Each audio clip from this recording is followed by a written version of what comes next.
Bonjour à tous. Aujourd'hui, nous allons travailler sur la notion de fréquence dans les probabilités. Et pour cela, rien de tel que quelques lancers de dés.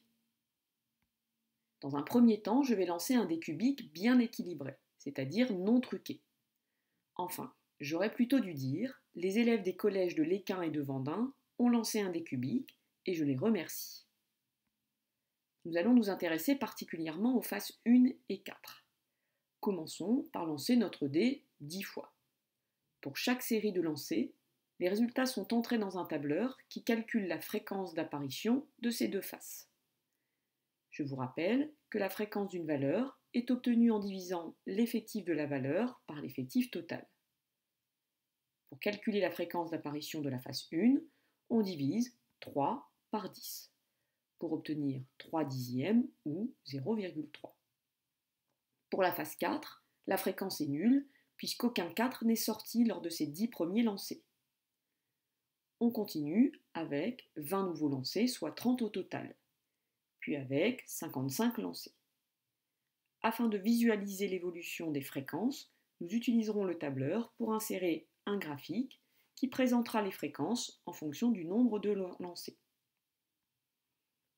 Voici le graphique précédent, un peu agrandi, afin d'y ajouter quelques résultats. Avec 100 lancers, puis avec 400. Vous pouvez remarquer que les deux courbes sont de plus en plus proches. Passons à la vitesse supérieure avec 1300 lancés, puis 1800 et pour finir 3100. Même constat, les courbes sont de plus en plus proches et les fréquences valent environ 0,17. Cette valeur n'est pas due au hasard, puisque c'est une valeur approchée de 1 sixième, la probabilité d'avoir une face lorsqu'on lance un dé cubique.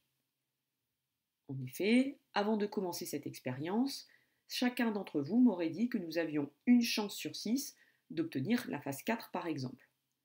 Alors 3100 lancés pour retrouver une valeur que nous connaissions déjà, pas très utile, je vous l'accorde.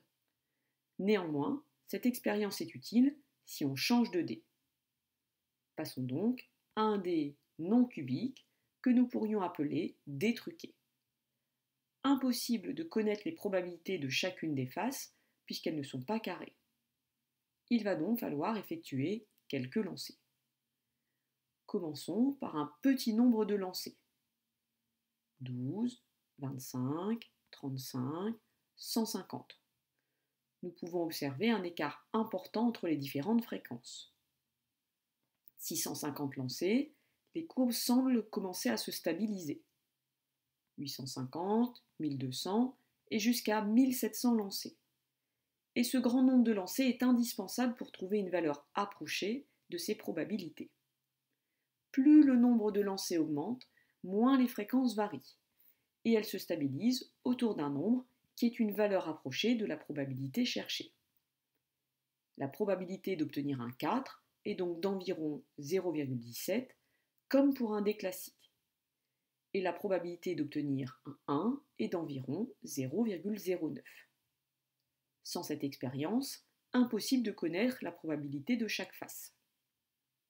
Ici, j'ai choisi de travailler avec un dé truqué, mais nous aurions également pu lancer une punaise un très grand nombre de fois pour déterminer la probabilité de tomber sur la pointe ou sur la partie plate.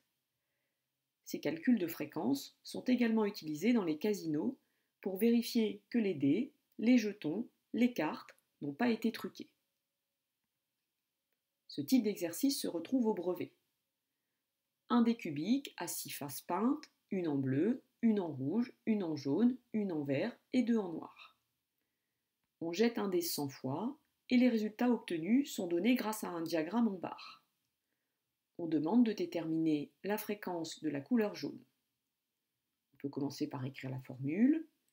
Ici, on a effectué 100 lancers, donc l'effectif total est 100. Sur le diagramme en barre, on lit qu'on a obtenu 20 fois la face jaune. On obtient ainsi 20 centièmes qu'on pense à simplifier pour obtenir un cinquième. Même question avec la fréquence de la face noire. On écrit la formule, on a toujours nos 100 lancés. Grâce au diagramme en barre, on remplace l'effectif de la valeur par 30. On peut simplifier la fraction par 10 pour obtenir 3 dixièmes. Dans cette deuxième partie, on précise que le dé est équilibré, c'est-à-dire non truqué. Et on demande de calculer la probabilité de la couleur jaune. Pour rappel, à la question 1, nous avions calculé les fréquences.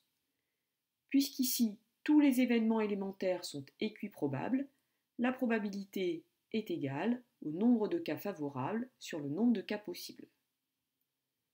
On a un dé à 6 faces, donc le nombre de cas possibles est 6.